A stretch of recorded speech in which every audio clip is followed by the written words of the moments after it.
Hi guys, magluluto tayo ng sinanglang Ilocano style. Ayan yung mga beef, malalaking cut. Ayan. Meron din siyang ito. Tapos kamyas, ginger, garlic, onions. I'm gonna use papaitan mix for to make it, para may bitter siya. Tapos black pepper, fish sauce, and some water. Ayan. Igisa naman natin yung garlic, ginger, tsaka onions.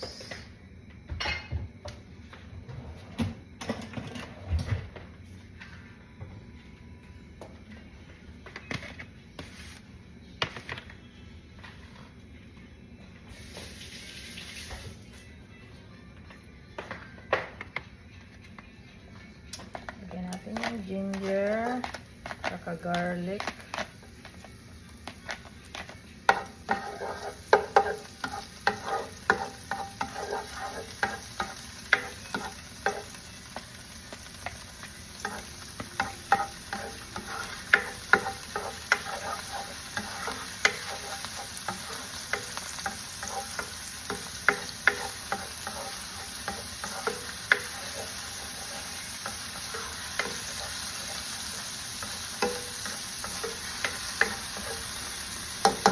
Lagyan na natin yung onion.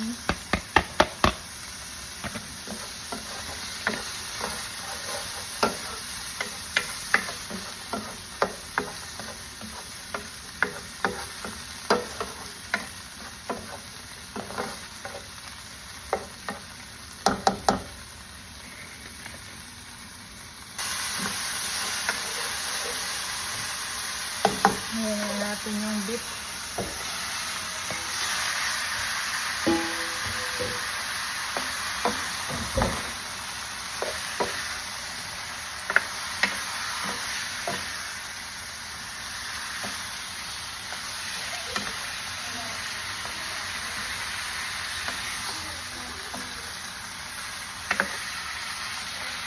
Let's wait till it turns brown.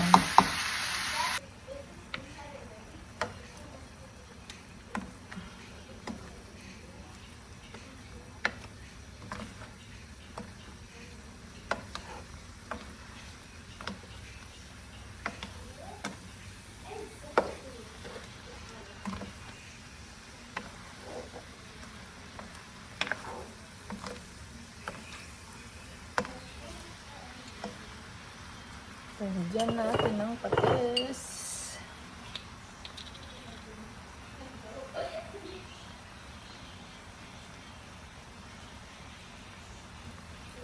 Lagyan na natin lahat. Kaunti na lang.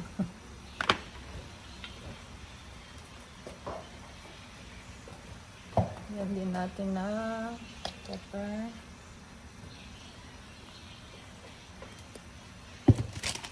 Tapos lagyan din natin ito.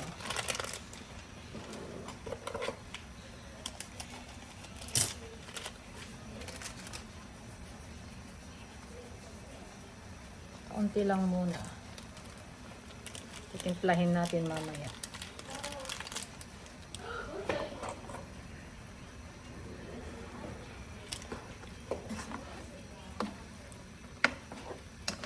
Kasi palalambutin natin sa pressure cooker.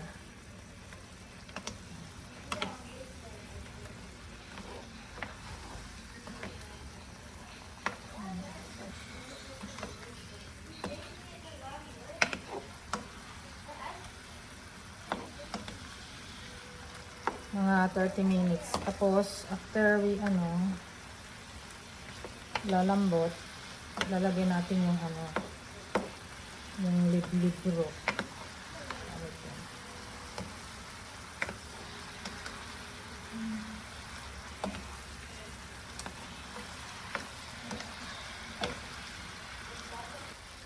Transfer natin dito, palalambutin natin para pagkainin natin malambot, hindi yung matigas. Lagyan natin sa pressure cooker. Mga 30 minutes.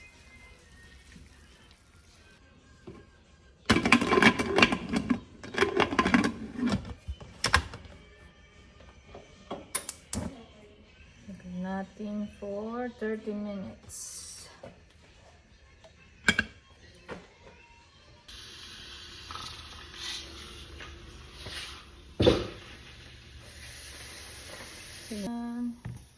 Tingnan natin kung malambot.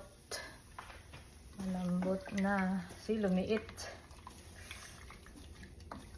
Lumiit siya. Matigas pa. Hindi pa siya masyadong ready. So, ano ulit natin. Palalabutin ulit natin maybe another 10 minutes. Pero ilagay na natin to. Yung libro. Tapos dagdagan natin ng kaunting tubig para may tubig siya kasi wala na tubig masyado.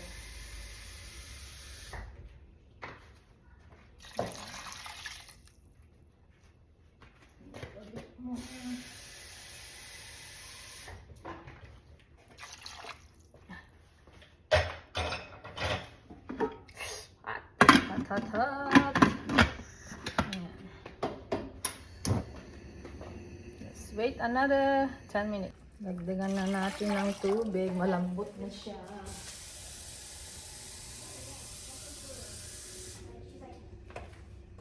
Yan. Sarap ng sabaw.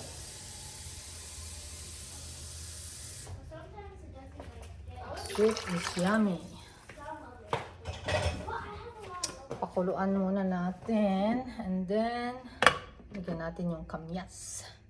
Lagay na natin yung kamyas. Para may asim. Kung kulang pa, pwede natin lagyan ng tama.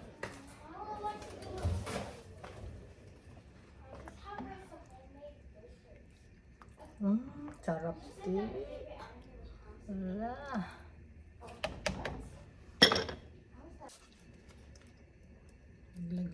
Magdagdag tayo ng pampaasim.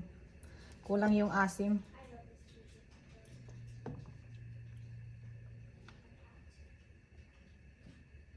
Ayan guys, yung sinanglaw. Sarap. This is the Ilocanong sinanglaw. Ayan. Ang sarap. Sarap ng sabaw. Grabe. Kahit sabaw lang, okay na. Ayan. Ready na siya. Ready na. Pero mas gusto ko yung yung kamyas na parang ready nang mag